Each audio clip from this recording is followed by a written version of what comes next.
हिमाचल में मानसून की entry. Himachal Pradesh police नशे की जड़ को खत्म करने के लिए चला रही है प्रदाव मुहिम।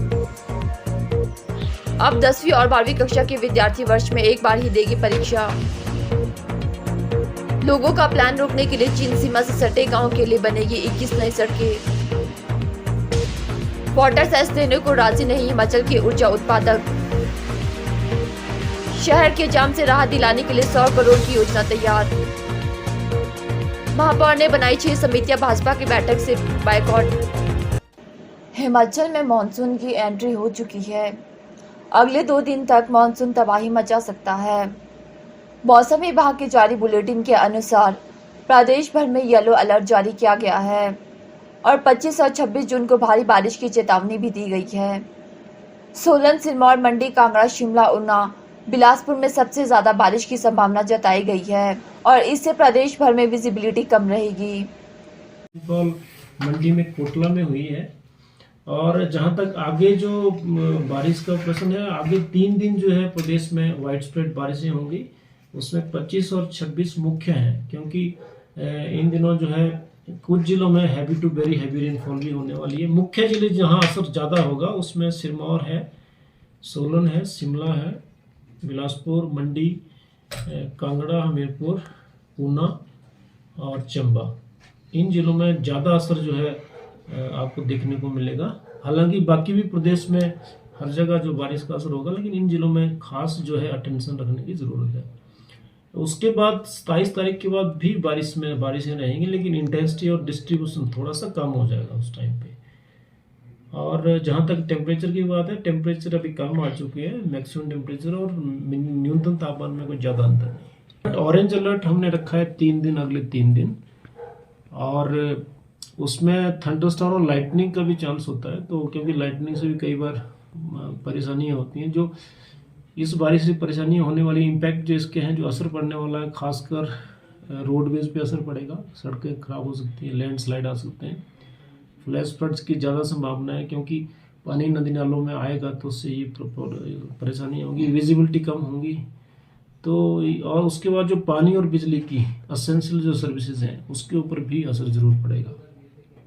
सब पिछले 24 बिल्कुल संभावना है, क्योंकि ऑलरेडी सॉइल में पानी ज़्यादा है इस साल। आप देख रहे होंगे कि मार्च और अप्रैल में भी, इवन मई में भी लगातार बारिशें रही। तो पानी जो ज़मीन से इवेपोरेट होना था वो नहीं हुआ है, तो ज़मीन में ऑलरेडी पानी है और आगे फोरकास्ट भी है।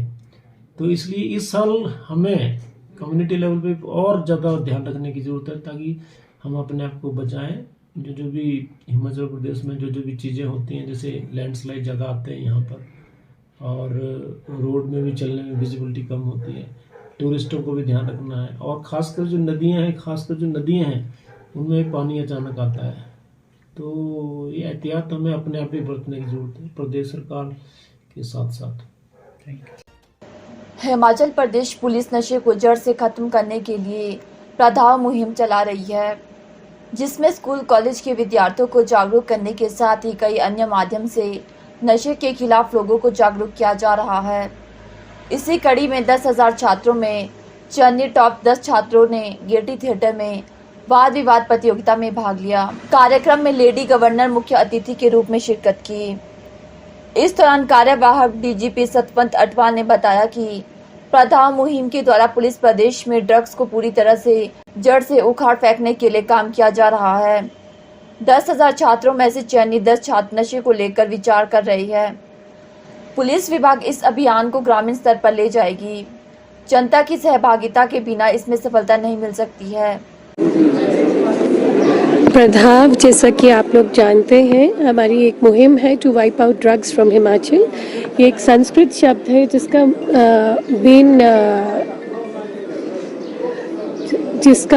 मतलब है जड़ से मिटाना। तो वर्ब भी है, एडजेक्टिव भी। इसी को लेकर हम लोग ने ये कैंपेन शुरू किया था 25 फरवरी को, और ये कैंपेन बढ़ते बढ़ते आज इस मुकाम पे पहुंचा है कि 10,500 बच्चों ने करीब हमारे ऑनलाइन कॉन्टेस्ट में भाग लिया। प्रदाव 1 में हमारे करीब 17 यूनिवर्सिटीज़ और कॉलेजेस के बच्चे हमसे जुड़े। उसके बाद हमने अपने प्रोसिक्यूटर्स, जजेस, एडवोकेट्स, जो कि बार काउंसिल, बार एसोसिएशन दोनों से थे, इन्वेस्टिगेटिंग ऑफिसर्स जो प्रोसिक्यूटर्स के साथ इंटरेक्ट किया। उसके बाद हमने एक ऑनलाइन पीटीएम का आयोजन किया जिसमें 16,000 से ऊपर हमारे साथ पेरेंट्स, टीचर्स और बच्चे जुड़े। पूरे प्रदेश से बच्चे इससे जुड़े हैं। हमारा मकसद एक ही है कि युवाओं को इसके दुष्प्रभावों के बारे में जानकारी देना, इसके डिसएडवांटेजेस फैमिली के लिए क्या हैं, स्टेट के लिए क्या है, इसके प्रति जागरूक करना। और ये मुहिम अब हम लोग को घर घर तक पहुंचानी है, क्योंकि पुलिस पब्लिक रेशो, जैसा कि मैं हमेशा कहती हूँ, कम है। हमारा काम है डिमांड को रोकना और सप्लाई को कट करना। तो सप्लाई कट कर रहे हैं हमारे पुलिस वाले। हर एक ज़िले में हम लोग तत्पर हैं, जुड़े हुए हैं कि केसेस ज़्यादा से ज़्यादा बढ़ सके और पेडलर्स को और एक्चुअल सोर्सेज को पकड़ा जा सके। उसके साथ साथ हमें डिमांड को भी कम करना होगा। तो डिमांड को कम करने के लिए एनकॉड मैकेनिज़्म, जो नेशनल मैकेनिज़्म है कोऑर्डिनेशन का against drug abuse in the country, उसके तहत ये हमने प्रोग्राम्स कुछ किए जो पहले गवर्नमेंट ऑफ इंडिया के अप्रूव्ड प्रोग्राम्स हैं।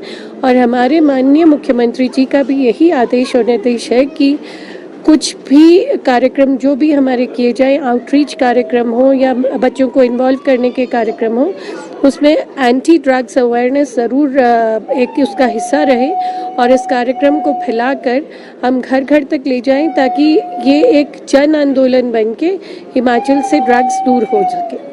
10,500 बच्चों में से 10 फाइनलिस्ट यहाँ पे पहुँचे हैं। 10 के 10 फाइनलिस्ट अपनी अपनी स्पीचेस में ये कह रहे हैं कि उन सबको इस मुहिम का हिस्सा बनना है। और सबका ये भी कहना था कि जब तक हर एक इंसान, प्रदेश का हर सिटीज़न इसका हिस्सा नहीं बन जाता है, तब तक ये मुहिम कामयाब नहीं हो सकती है।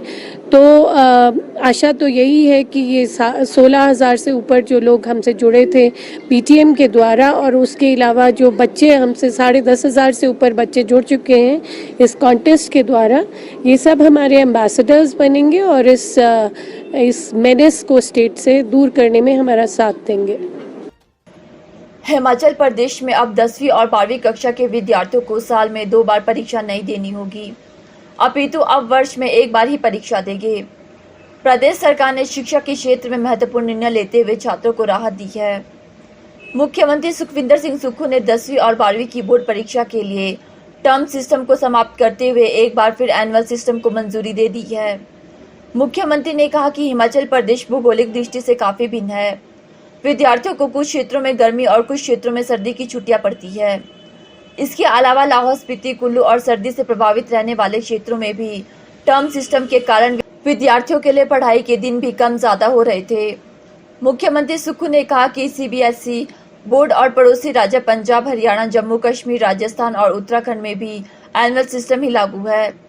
मुख्यमंत्री सुखविंदर ने कहा कि टर्म सिस्टम शिक्षा और विद्यार्थियों के हित में नहीं था, इसलिए प्रदेश सरकार ने इसमें बदलाव लाने का फैसला किया है।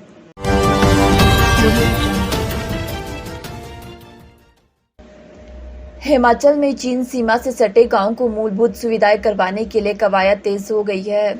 वाइब्रेट विलेजेस के तहत केंद्रीय गृह मंत्रालय ने चीन सीमा के साथ लगते गांव के लिए 21 सड़कें मंजूर की है।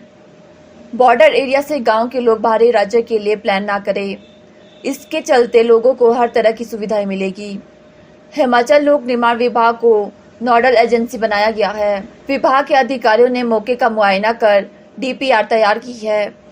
अब केंद्र सरकार ने इसकी स्वीकृति प्रदान की है। प्रधानमंत्री ग्रामीण सड़क योजना के तहत इन सड़कों का निर्माण होना है। दूसरी ओर चीन सीमा पर आधारभूत ढांचा विकसित कर रहा है। चीन भी बॉर्डर पर गांव बसा रहा है। सामरिक दृष्टि से यह सड़कें बहुत महत्वपूर्ण होगी। यह सड़कें भावानगर और कल्पा डिवीजन की है। बॉर्डर एरिया के कुल 21 गांव को सड़क से जोड़ा जाना है। इन सड़कों की लंबाई 2 से लेकर 37 किलोमीटर तक की है। कुल सड़क की लंबाई 281 किलोमीटर है। इनमें निर्माण कार्य पर 780 करोड़ रुपए की राशि खर्च की जानी है। दूसरी ओर पर्यटन को बढ़ावा देने के लिए यह सड़कें कारगर साबित होगी। उल्लेखनीय है कि सीमा के साथ सटे गांव में मूलभूत सुविधा न होने से लोग गांव छोड़कर दूसरी जगह प्लान कर रही है। मुख्य सचिव व हिमाचल पुलिस अधिकारियों ने भी इन क्षेत्रों का दौरा किया है। ऐसे में केंद्र सरकार की वाइब्रेट विलेज, जिसके तहत इन्हें गांव में बेहतर चिकित्सा सुविधा, शिक्षा, सड़कें, मार्केट, मोबाइल टावर आदि अन्य सुविधाएं उपलब्ध कराने का फैसला लिया है। लोक निर्माण विभाग के engineer in chief Ajay Gupta ने बताया कि केंद्रीय गृह मंत्रालय ने सीमा के साथ लगते गांवों को सड़कों से जोड़ने की डीपीआर स्वीकृति की है। प्रधानमंत्री ग्रामीण सड़क योजना के तहत इनका निर्माण होना है। सड़क की चौड़ाई 5 मीटर होगी।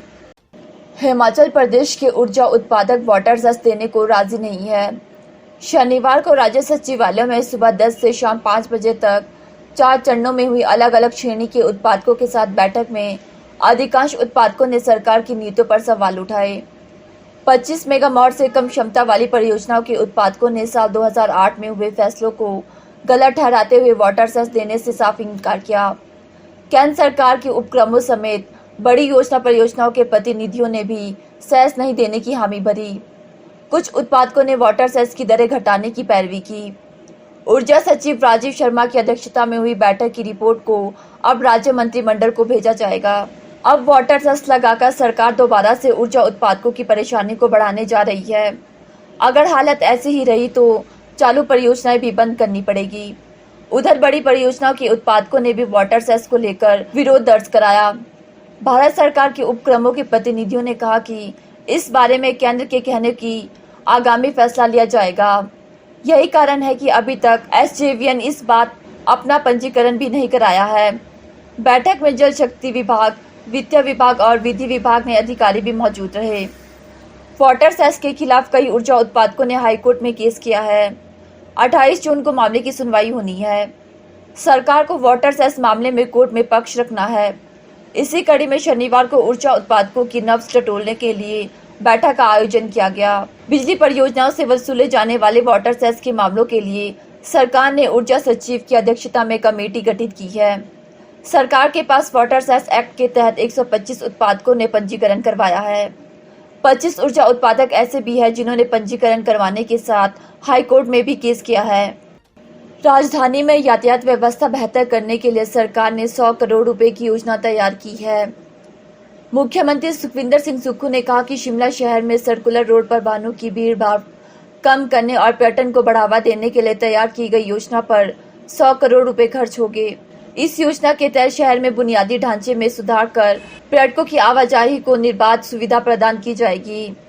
योजना के तहत आवंटित धनराशि में भी लगभग 70 करोड़ रुपए भूमि एवं निजी ढांचागत निर्माणों के अधिग्रहण पर खर्च किए जाएंगे। 20 करोड़ रुपए का प्रावधान सड़कों के विकास और विस्तारीकरण के लिए किया है। मेट्रोपोल से प्रदेश उच्च न्यायालय जंक्शन तक फ्लाईओवर का निर्माण भी किया जाएगा, जिस पर 3 करोड़ रुपए की राशि खर्च होगी। मुख्यमंत्री ने लोक निर्माण विभाग को इस कार्य में तेजी लाने और समय पर पूरा करने के निर्देश दिए हैं। मुख्यमंत्री ने कहा कि विश्व विख्यात पर्यटन स्थल शिमला पहुंचने वाले पर्यटकों और स्थानीय लोगों को सुविधा प्रदान करने पर प्रदेश सरकार विशेष बल दे रही है। उन्होंने कहा कि लोक निर्माण विभाग को इस संबंध में सर्वेक्षण करने और तंग स्थलों की पहचान कर एक विस्तृत परियोजना रिपोर्ट तैयार करने के लिए कहा है। इस कार्य के लिए स्थानीय करोड़ रुपए की राशि जारी कर दी है और आवश्यकता अनुसार राज्य सरकार अतिरिक्त धनराशि भी उपलब्ध करवाएगी। शिमला शहर में पार्किंग की समस्या के समाधान के लिए विभिन्न पार्किंग स्थल भी विकसित किए जाएंगे। नगर निगम की ओर से कौन से नए कार्य करवाए जाने हैं, किन कामों को प्राथमिकता देनी है और किन प्रस्तावों को अंतिम मंजूरी के लिए मानसिक सदन में भेजना है, इसे लेकर महापौर सुरेंद्र चौहान ने पार्षदों की 6 समितियों का गठन करवाया है। महापौर ने शनिवार को तीनों दलों के पार्षदों की बैठक बुलाकर समितियों का गठन किया। महापौर की अगुवाई वाली इन सभी समितियों ने भाजपा के एक पार्षद को शामिल किया है। भाजपा पार्षदों को यह फैसला रास नहीं आया और समितियों के गठन पर सवाल उठाते हुए बैठक में बाइकआउट कर दिया। भाजपा पार्षदों के तर्ज पर पिछले नगर निगम में कांग्रेस पार्षदों की संख्या कम थी। बावजूद इसके हर समिति में कांग्रेस के 2-2 पार्षदों को शामिल किया था, लेकिन इस बार सत्तासीन कांग्रेस ने हर समिति में भाजपा के एक पार्षद को ही जगह दी है। भाजपा पार्षद सरोज ठाकुर और कमलेश मेहता ने कहा कि इन समितियों के लिए पार्टी ने 2-2 पार्षदों के नाम प्रस्तावित किए थे, लेकिन महापौर ने सिर्फ एक को ही जगह दी। ऐसे में बैठक का बाइकआउट किया गया। उन्होंने कहा कि यदि महापौर ने फैसला नहीं बदला तो वह किसी भी समिति की बैठक में हिस्सा नहीं लेंगे।